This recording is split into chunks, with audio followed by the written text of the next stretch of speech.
La candidatura nuestra de Unidas Podemos se centra fundamentalmente en defender los servicios públicos. Sin los servicios públicos, las familias más humildes, las familias más sencillas, no podríamos acceder a niveles de vida dignos. Por eso nuestras propuestas están encaminadas al blindaje de los servicios públicos. Pongo un ejemplo, la educación. La educación tendría que ser y tiene que ser gratuita de 0 años hasta la universidad. Y esto es perfectamente posible. De hecho, hay países como Alemania, como Austria, países más pobres como Grecia, que lo tienen hecho que la propia universidad sea gratuita. Y esto es algo que se puede conseguir invirtiendo, por ejemplo, el 7% del PIB en educación.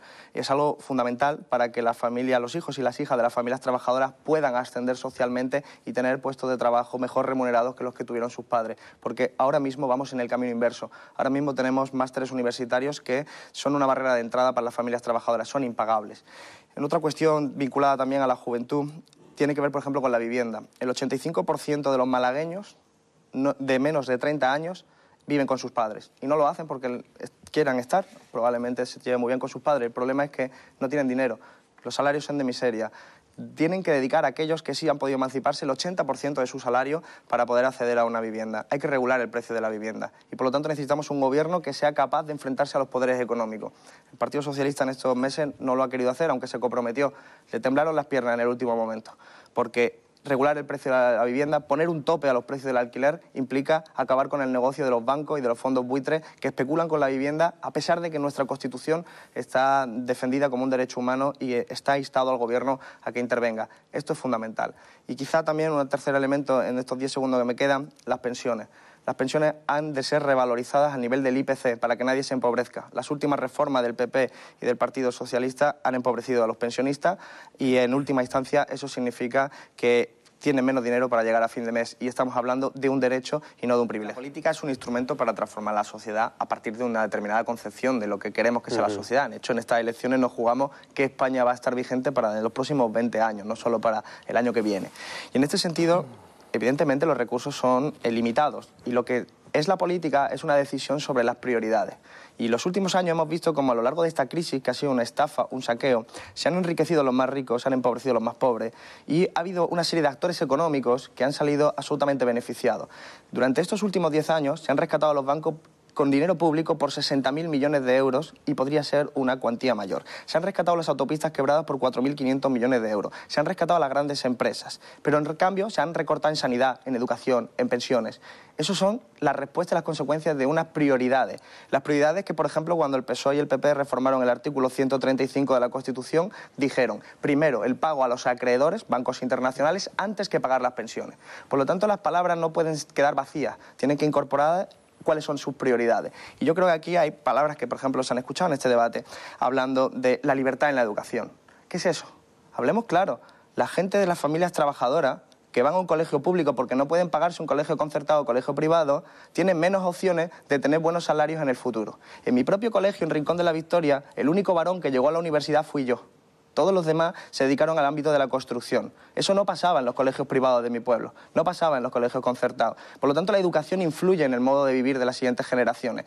Y cuando se habla de la libertad, es una falsa palabra para referirse, en última instancia, a la reproducción de las desigualdades. Y yo creo que es importante que cortemos con eso. Por eso hay que proteger una educación pública y de calidad. De la misma manera que se habla aquí de las familias y de la necesidad de proteger a las familias numerosas, la mejor manera de proteger a las familias es dando puestos de trabajo y creciendo los salarios. Porque la gente no puede tener hijos, y esto es un problema demográfico en este momento, porque no hay garantía de cómo mantener a un hijo con salarios de miseria. La brecha salarial en Málaga es de 4.500 euros. 4.500 euros cobra menos una mujer que un hombre en Málaga. Entonces, todo eso ha de ser abordado priorizando esta cuestión. Pero si priorizamos que las empresas privadas de la educación o de la sanidad tienen ventajas sobre lo público, entonces estamos haciendo trampa y las palabras se van. Sencillamente, hemos estado escuchando aquí a los diferentes partidos de derecha hablar, por ejemplo, de la necesidad de proteger a la familia. En idea, yo estaría de acuerdo. El problema es que, por ejemplo, en Andalucía lo que han hecho ha sido subir el precio de la escuela infantil un 10%.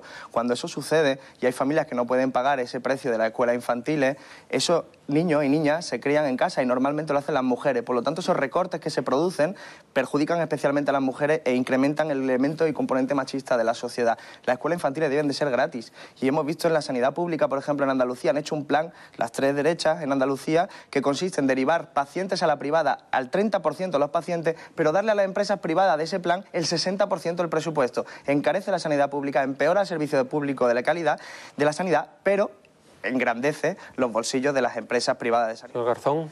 Pues yo creo que se está usando en los últimos años demasiado la bandera para ocultar las políticas sustantivas, porque las banderas no dan de comer, las banderas no dan trabajo, las banderas no te arreglan la vida cuando tienes privaciones.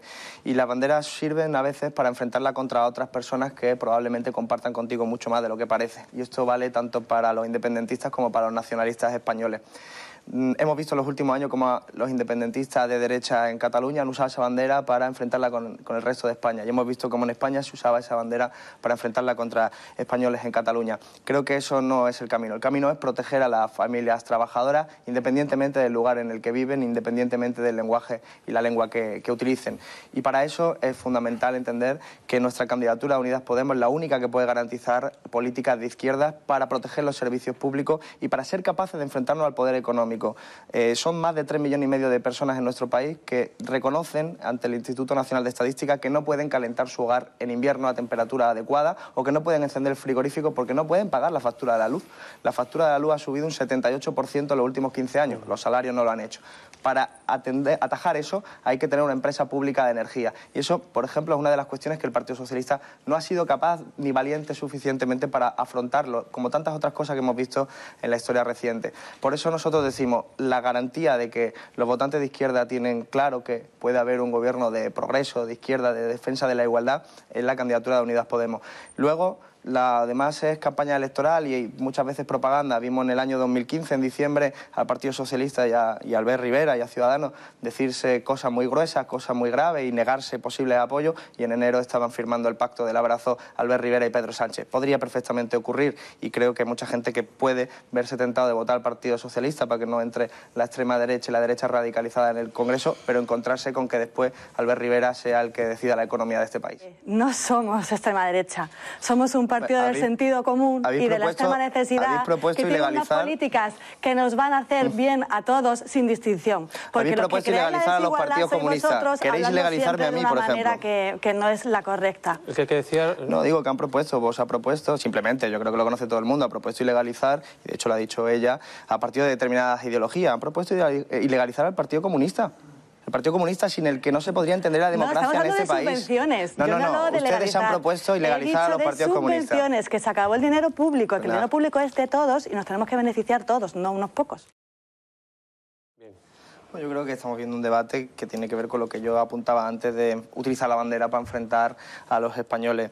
Creo que ser patriota no es solo tener un aprecio a nuestra bandera. Ser patriota es defender los derechos de la mayoría social, de las familias trabajadoras y garantizar que se cumplen los derechos humanos. Ser patriota no es solo acordarse del artículo 2 o del 155, es acordarse del derecho a la vivienda del 47, de la progresividad fiscal del 31, del derecho al trabajo y de tantos otros en la Constitución que no se cumplen, como el 128.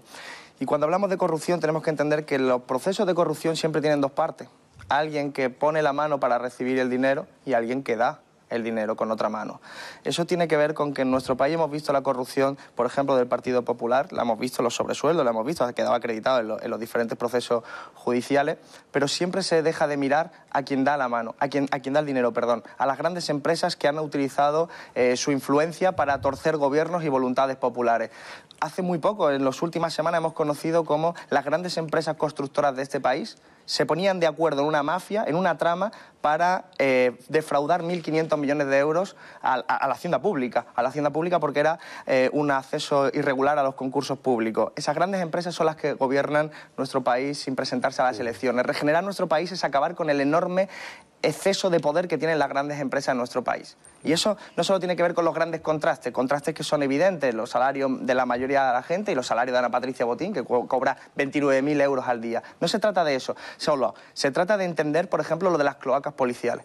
¿No es acaso hablar de eso regeneración política? No lo hemos tratado, ¿no? Cataluña, que casi toda la formación en ahora Cataluña, su formación es partidaria de un referéndum en Cataluña, ¿no? Nuestra formación es partidaria de que Cataluña siga siendo parte de España. Y eso es lo que vamos a defender, para que haya los mismos derechos en Cataluña que en el resto del país. Sanidad, educación pública, pensiones públicas, pero nuestra formación, nuestra candidatura es realista. Hay 2 millones de personas en Cataluña que quieren independencia. Y no se va a resolver el problema metiéndolo en la cárcel o aplicándole el 155 permanente, ni criminalizándoles. Y entonces lo que tenemos que hacer es dialogar. Dialogar. Y ellos van a decir cosas que a mí no me gustan, porque son independentistas y yo no. Pero yo sé que hay que dialogar para resolver los problemas. Por eso la manifestación de las 3 derechas en Colón, que decía no al diálogo, es la manifestación de la antipolítica. La política, lo ha dicho además Pablo Montesinos al inicio de este debate, es hablar con el que piensa diferente, aunque no te guste lo que está diciendo el diferente. Y por lo tanto en Cataluña hay que hacer lo mismo que se hace en este debate. Yo considero que Vox es de extrema derecha, pero yo no le legalizaría. Creo que hay que escucharle y que hay que hablar. Por ejemplo, eso es lo mismo que hay que mantener con quien piensa diferente. Quienes estáis negando a hablar con otra parte, estáis haciendo la antipolítica. Y eso es enfrentar a los españoles. Y lo estáis usando probablemente porque os da votos. No digo que no, a lo mejor da votos. Pero es una irresponsabilidad manifiesta para las siguientes generaciones que quieren un país en paz y no con gente enfrentando. Y lo mismo que os estoy diciendo a vosotros, se lo diría también a los independentistas y se lo digo sistemáticamente a los independentistas catalanes. Antes de seguir con el debate, en cuanto al referéndum, ¿están de acuerdo con que haya un referéndum? Estamos de acuerdo primero en dialogar, después en negociar, que probablemente sea una legislatura posterior o quién sabe cuándo.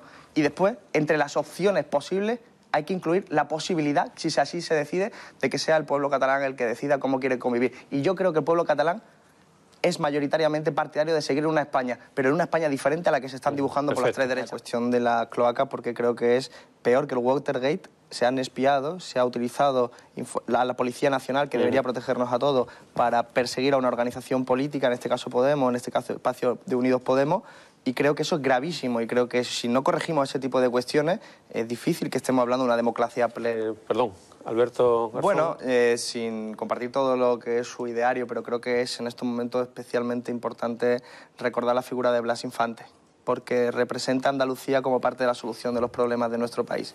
Se trata de un republicanismo federal, de una solución de nuestro país que, bueno, por sus ideas fue fusilado en la carretera de Carmona en Sevilla en el 36 por la extrema derecha, el franquismo, pero desde luego sus ideas han perdurado. De hecho, nuestra Andalucía tiene el escudo y el himno precisamente debidos a Blas Infante, pero sobre todo esa idea de que Andalucía es parte de la solución de una España que es multiplurinacional, y creo que es importante poder recuperar eso para un presente, para bajar las tensiones y empezar a dialogar. Evidentemente podríamos tratar muchos temas. Yo creo que habría que poner el acento en algunas de las preocupaciones centrales de la población, especialmente la población malagueña, que son los bajos salarios y la situación que se deriva de todo ello, las situaciones sociales. En los últimos 10 años los salarios, de forma heterogénea, porque hay salarios muy altos y salarios muy bajos, han subido un 0,8%. En cambio, los beneficios empresariales han subido un 63%. Eso ha incrementado la desigualdad en nuestro país, ha hecho más difícil llegar a fin de mes. Por lo tanto, lo primero que necesitamos es un plan de trabajo garantizado, es decir, inversión pública para crear puestos de trabajo. Porque al final es los trabajadores los que, recibiendo esos ingresos que ahora no tienen, van a poder consumir en las pequeñas y medianas empresas del barrio. Y eso va a recuperar la economía, porque esas pequeñas y medianas empresas van a poder recuperar puestos de trabajo y van a crear puestos de trabajo. Por lo tanto, eso es esencial, el plan de trabajo garantizado. Puede ir acompañado, y a mi juicio debe ir acompañado, de una subida nueva del salario mínimo interprofesional. Nos decían las derechas que era una locura subirlo a 900 euros y hemos visto cómo no solo ha crecido los puestos de trabajo, sino que al mismo tiempo se han beneficiado las familias trabajadoras. Y es muy importante acompañar todo esto con una reforma fiscal progresiva. Las grandes empresas, las muy grandes empresas, pagan un tipo efectivo del 5%. Lo reconoció el señor Montoro, lo reconoció después los diferentes organismos del Estado. Eso significa que se vulnera el artículo 31 de nuestra Constitución, que dice que tienen que pagar más los que más tienen. Y esto no pasa en nuestro país. Las grandes empresas pagan muy poco, las pequeñas y medianas empresas pagan más, y las familias trabajadoras pagan todavía mucho más. Y eso hace mucho más desigual nuestro sistema. Hay que caminar en el sentido contrario de lo que han hecho las 3 derechas en Andalucía. Las 3 derechas en Andalucía han bajado impuestos, pero sobre todo a los más ricos. Los mayores beneficiados de la última reforma en Andalucía han sido las personas que cobran más de 120.000 euros al año. Personas que cobran más, por lo tanto, de 5.000 euros al mes. Eso no es la gente que rodea mi barrio. Eso debe ser otros barrios, pero no es el mío, desde luego. Y por lo tanto, eso empeora los servicios públicos, la sanidad, la educación, los profesores, los bomberos. Eso es muy peligroso porque las familias trabajadoras necesitamos ese tipo de servicios. Empezamos con en el año 2018 en Málaga el 91% de los contratos que se hicieron fueron de carácter temporal. Es más, 2 de cada 3 contratos eran de menos de un mes. Eso tiene que ver con el modelo productivo y con la reforma laboral. Por lo tanto, hay que derogar las reformas laborales, la del Partido Popular última, la del Partido Socialista del 2010, y hay que conseguir cambiar el modelo productivo. Lo que no queremos es una Málaga que dependa de esos sectores de bajo valor añadido. O no queremos una Málaga en cuyo modelo de turismo sea pues que vienen cruceros, bajan 3.000 personas, pasean por la calle Larios, se toman unos helados, van a las grandes multinacionales que existen en cualquier otra ciudad y punto, porque al final es lo que hace la mayoría de los turistas. Hay que cambiar, hay que promocionar otro tipo de cuestiones. Y eso tiene que ver con que Málaga no es solo Málaga ciudad, es Málaga la provincia, y eso tiene que ver con hablar con un problema territorial que es el de la despoblación.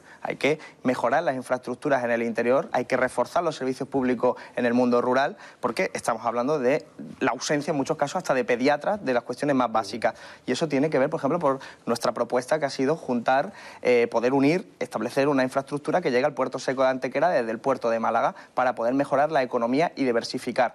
Evidentemente todo ese tipo de políticas tienen que ver con una concepción distinta de la que se ha venido haciendo hasta ahora. Y por eso quiero decir, hay que entender también el cambio climático y tenemos que adaptarnos y combatirlo, porque ya hemos tenido actualmente 5 semanas más de verano que hace 50 años. Y Málaga es una de las provincias que más van a padecer eso, la desertificación, la sequía, todo ello va a afectarnos a nuestra economía. No podemos hacer como si eso no existiera. De hecho, los jóvenes están saliendo a la calle a protestar y a alarmar a la clase política sin que parece que de momento haya demasiadas respuestas. Y creo que dentro de ese ámbito de reestructuración hay que empujar por una innovación en ciencia, al 3% del PIB deberemos llegar. Tenemos que ser capaces de tener todas las infraestructuras mejoradas de público, del transporte público, de las renovables, todos esos sectores. Málaga podría ser puntera, pero hace falta invertir en ese ámbito, que son ámbitos de alto valor añadido, por lo tanto permiten salarios más elevados y eso mejora también el ámbito laboral. Y termino, esta mañana ha salido un informe de la OCDE en el que dice que la clase media se está estrechando. Aquí hemos escuchado hablar de la clase media,